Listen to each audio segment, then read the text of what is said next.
هغه صاحب لکه څنګه چې تا د افغانستان دوره وکړه د افغانستان په دوره کې هغه صاحب که چیرې ته ماته دا ووایه په دغه دوره کې ډېر څه کوم هغه کار چې په هغه باندې ته ډېر خوشحاله سوې ستا مخ له درلی یا کوم هغه عمل چې هغه باندې ته ډېر غمزده خفه پریشانه سوې چې ستا مخ له درلی د افغانستان په دغه دوره کې که چیرې داسې یو خاص نقطه ستا مخ له راغلي هغه موږ ته ذکر کړې یاره خبره داسې ده زه خو اول ولاړم د اسلام آباد څه کابل ته نو کابل ته چې زه ولاړم زما شپه په کابل کې واجه معین زموږ ملګری دی ډېر محترم مکرم نو سهار بیا موږ ولاړو هغه شهدای صالحین بلل کېږي د صحابه کرامو زیارتونه دي قبرونه دي سهار وختي زه هغه ته ورغلم حالانکې زه کابل کې ډېر ګرځېدلی یم ما ډېر وخت تېر کړی دی پخوا نو دې شي ته زموږ فکر نه و د دونه غټو صحابو زیارتونه چې هغه یقیني خبره ده 2 صحابه کرام خو په هغه کې شک و شبه نشته نو چې ورغلم د کابل دغه طرف بیخي تقریبا سر نږدې دي که درته ووایم یو 3-4-5 کیلومتره به فرق کې د خاص کابل و د دغه علاقې دومره غربت مې ولیدی چې د غربت خپل ارمان که ختلی و هغه د هغه ځای دی دا خلک چې مې ولیدل د دونه لوی مسکنت سره مخامخ وو مال سبحان الله دون عظیم صحابه کرام د محمد رسول الله انډیوالان د محمد رسول الله ملګري د محمد رسول الله هغه جنتیان صحابه دا د هغه همسایهګان دي او څونه لوی غربت دی انتهایي مې زړه خفه سو دومره خفه سو ډېر پریشان وم بس نو زه ماخستن رالم کابل لره سهار وختي راووتم ای پر ای ځای ورغلم ای غریبان چې مې ولیدل ای مسکینان چې مې ولیدل بس هغه زما ملګري م راپوه سول چې یاره مولوي صاحب خوله ګیر سو خفه سو چې ای غربت یې ولیدی ای مسکنت بیا یوه بل ټول ته درځئ سم ځای یې بوځو ای سره کم سو یاره نو بیخي مې ډېر طبیعت خراب سو د غریبۍ کارمان ختلی و هغه د هغه ځای دی د کابل هغه شهدای صالحین چې کوم بلل کېږي دغه علاقه غریبۍ که خپل ټول وس تمام کړی و هغه د هغه ځای ولو نو بیا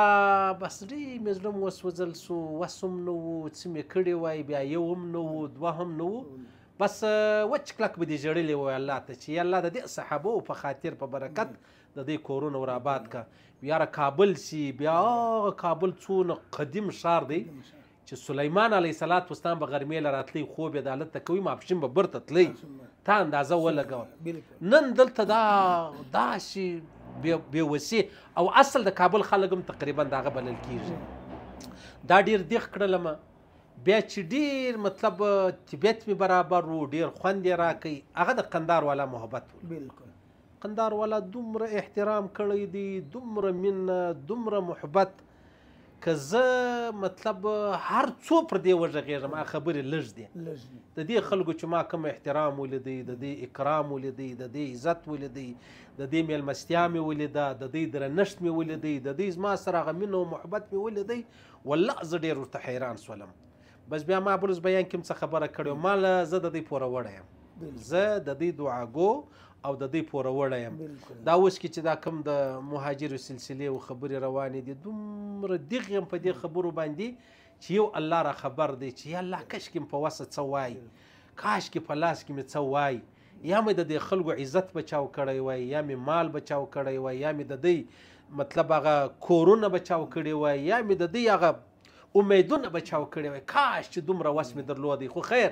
مطلب هغه ډېر چې مې طبیعت برابر و ډېر خوشحاله وم هغه په کابل کې د کندهار کم خلک و خاص کر یاسین فهیم مولوي صاحب څومره محترم بیا هغه شیخ حماسي صاحب څومره محترم څونه قدر اکرام یې زموږ وکوي اسید احمد سیلاب صاحب څومره احترام قدر یعنې زه به تا ته یوه عجبه خبره وکړم دا سیلاب صاحب دی د دې په تور کې و نو بیا چې مال سره اوس مال زه کابل راغلم د یوې هفتې بعد ټکټ کړی و د یوې هفتې بعد چې را خبر شو چې دې ټکټ سبا ته راواړوئ رالی کابل لره ګوره زه ما څه خلک عجبه پوښتنې کوي چې ته خو را د کنداریانو کیسې کوي صفتونه مال زه به یو توری درته ووایم د هفتې ورځ وه د شنبې ورځ وه زه پر دا ځای ناست وم غرمه ما ماپښین منځ وکړئ بیا میسیج وکړئ په کابل کې یو ملګری لرم او په کندهار کې لرم نو کابل والا ته مې وکړئ میسیج او د کندهار والا ته مې وکړئ مال سبا ماخستن مې میلمانه یاست سبا ماخستن میلمانه یاست اوس نن ما میسیج ورته وکړي په سبا ماخستن د مازدیګر لمر بلا شاید نو پرېوتلی یو د کابل راورسېدی بل د کندهار راورسېد اوس د کابل او د کندهار په مابینځ کې تقریبا خوابلو زموږ سفر وکړي هغه د شپږ نیمې اووه ګنټې لاره ده بیا د کندهار څخه بیا بارډر دونه د ذلت مرکز دی بیا در کوټې راتلل دا کم سے کم 15 ګنټې سفر جوړیږي دا سړی د هغه ځای رالی زما پر یوه میسیج بل د کندهار رالی اوس نو ته اندازه ولګوه یاره دا به څوک د چا سره وکړي ډیر مشکل یاره هېڅوک یې نه کوي نو د دې خلکو احترام و قدر زه انتهایي ډېر خوشحاله کم او زه ځینې خوشحاله یم دا زما د خوشحالۍ خبره